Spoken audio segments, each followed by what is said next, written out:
울어요. 내가 부모나 다른 주변 사람들을 고려해서 행동하는 것이 아니라 내 마음대로 행동한다는 거죠. 나를 위해서 행동한다는 거죠. 그러니까 이기적이다는 거죠. 이타적인 것이 아니라 이기적으로 자기의 행동을 한다는 거죠. 그러나 자라면서 그렇게 하면 안 된다는 것을 교육을 받는다든가, 자라나면서 이렇게 하는 것이 선한 행동이고 착한 어린이다라는 교육을 받으면서 이런 환경적인 요인에 의해서 악하게 태어났지만 점차 선해진다라는 거죠. 그리고 그 악함을 벗어나지 못하고 계속 악함을 유지하는 사람들은 악하게 된다는 거죠.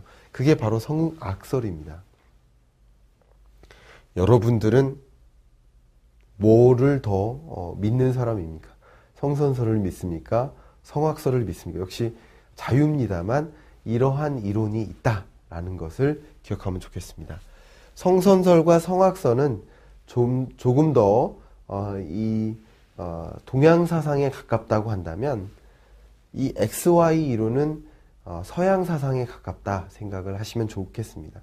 XY 이론은 인간의 본성은 성선설과 관련 선한 요인도 있고 악한 요인도 있다. 그 요인들이 동시에 있다. 그러나 자라나면서 여러 환경에 의해서 조금 더 X, 그러니까 선한 본성이 더 강조되는 사람이 있고, 또 자라나면서 악한 본성이 강조되는 경우도 있다. 그러면서 선한 사람이 되는가 하면 악한 사람이 되기도 한다. 이렇게 이론을 가지고 있는 그런 인간 본성과 관련된 견해가 바로 XY 이론입니다. 제가 말씀드렸듯이 이것은 견해입니다.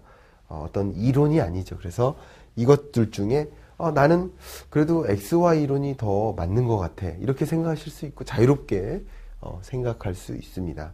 어쨌든 인간 본성에 대한 견해는 이렇게 세 가지가 됩니다. 그 밖에 어떤 학설들이 있습니까? 공자 같은 경우는 인성은 이랴다라는 이야기가 있고요. 또 파스칼 같은 경우는 인간은 중간자다. 중간자는 약간 XY 이론하고 비슷하죠.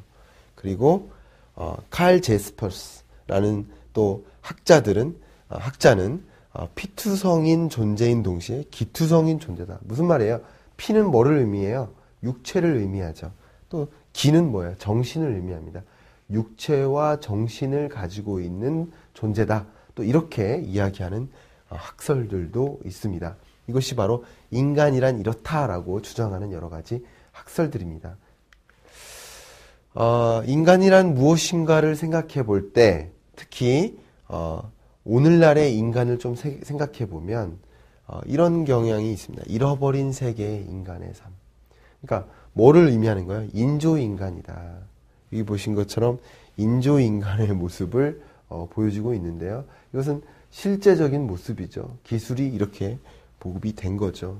여러 영화들에서 여러분들도 많이 보셨을 겁니다. 인조인간이다 라는 표현이 있는데, 인간 자체가 어떤 정의라든가 어떤 정신적인 그런 것들을 많이 잃어가고 있다라는 것을 보통 설명하는 하나의 표현으로 인조인간이라는 표현을 하고 있습니다.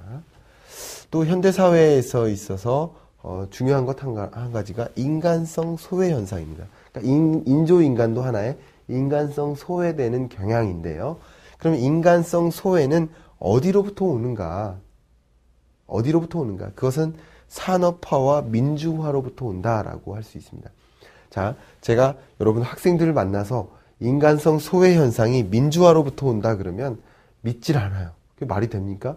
민주화의 기본이 인간의 존엄성을 존중하는 것인데 어떻게 민주화로부터 인간성 소외가 옵니까? 라는 아주 어떻게 보면 똑똑한 질문을 하는 경향도 있습니다. 그걸 제가 설명해 보면, 산업화는 뭐예요? 대량 생산을 하는 거예요.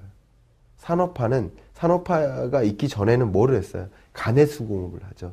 인간의 노동력이 굉장히 중요한 시대였어요. 근데 이 시대가 산업화되면서 기계나 컨베이어 벨트나 이런 자동화 시스템에 의존합니다. 그러니까 인간은 하나의 뭐가